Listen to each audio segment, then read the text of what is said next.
Welcome, Michael Crummey, to Knowlton, and welcome to the 7th edition of the Knowlton Literary Festival. Very, very happy to have you here.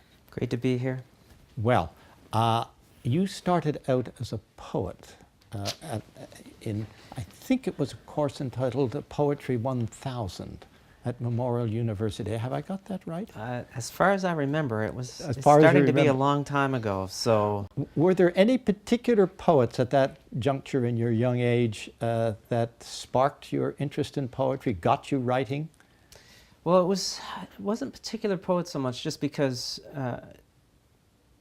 the course worked with this big anthology of British American Canadian poets, from anonymous to, I think B.P. Nichol was the most recent edition there.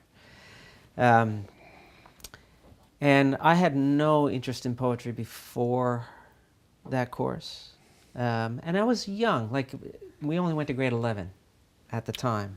Yes. So I was 16, turning 17. So I was a kid, really. But for whatever reason, I was ready for whatever that happened to be. I couldn't even really say what the hell it was. But I do remember just leafing through that anthology on my own and just being taken over by some kind of mystery. There was something happening in what I was reading that I didn't really understand. But I knew almost immediately that whatever that was what I wanted to do.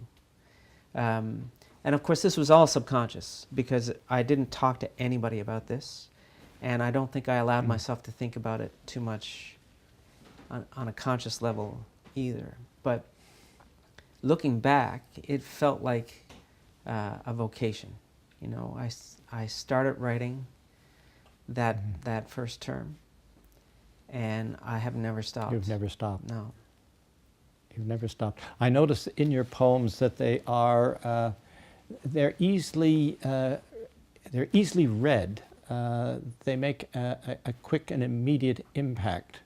Many of them tell stories or have an anecdotal aspect to them.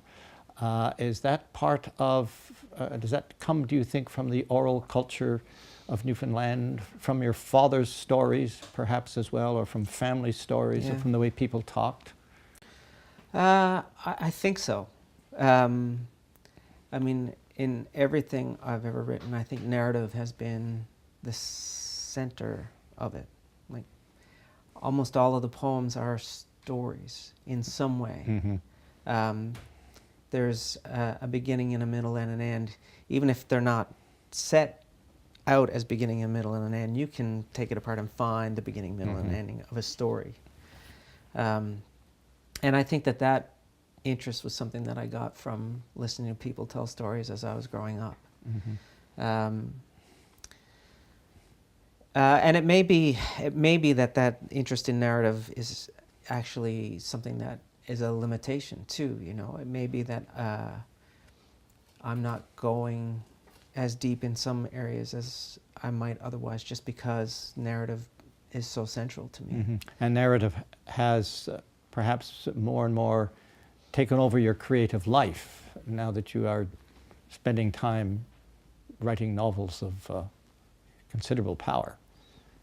What was the transition there from poetry to novel? Well, it was kind of a transition from poetry to short stories. And I started writing short stories in my early 20s, basically just to see if I could do it. I didn't fall in love with short stories the way that I fell in love with poetry, and didn't feel the same drive to try to replicate what I was. With the poetry, what I wanted to do was write something that made a reader feel the way that the poetry I loved made me feel. And with the stories, it was more just, I wonder if I can make that happen. I wonder if I can make characters feel real. I wonder if I can write a story that will compel somebody to finish it. Were there poetry readings at Memorial and at St. John's where you tested the waters and saw how your poetry went across? No, absolutely not. No. I didn't tell anybody I was writing. Oh, you didn't tell anybody? No, oh, this was top secret. Yeah, and my coming out was a student competition that for some reason, I had been writing in secret for about 4 years by that point, and I had no idea if there was anything happening there. I mean, I had no way of knowing, and I thought that this contest might be a nice anonymous way to find out. And I won it, and completely unbeknownst to me, like there was, at the event where they gave out the award, there was someone from the provincial radio stations and from the Telegram, which is the big provincial newspaper and stuff like that, which is kind of bizarre to think now that it made that much noise. But what it meant was I had to like call my parents and say, so listen, there's this poetry contest thing that you're going to hear about, and I've been writing. But it was, the first prize was $300, and this was back in 1980. Big money. Yeah, it gave me the mistaken impression that there was money to be made in poetry. That's true. So, but even after that, and even after I started publishing in journals, I still, like I had moved to Kingston shortly after that, didn't tell anybody in Kingston I was writing.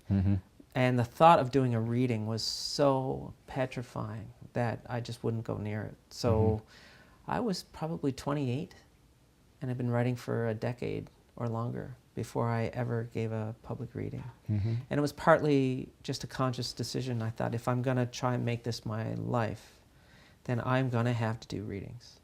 But it did not appeal to me whatsoever. And now? Now, of course, I love it. You know, I'm a ham.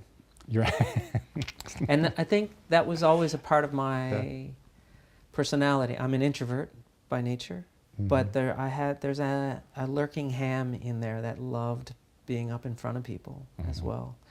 So it's kind of worked out for me that I have this very small part of my life where I get to let the ham out for an hour at a time.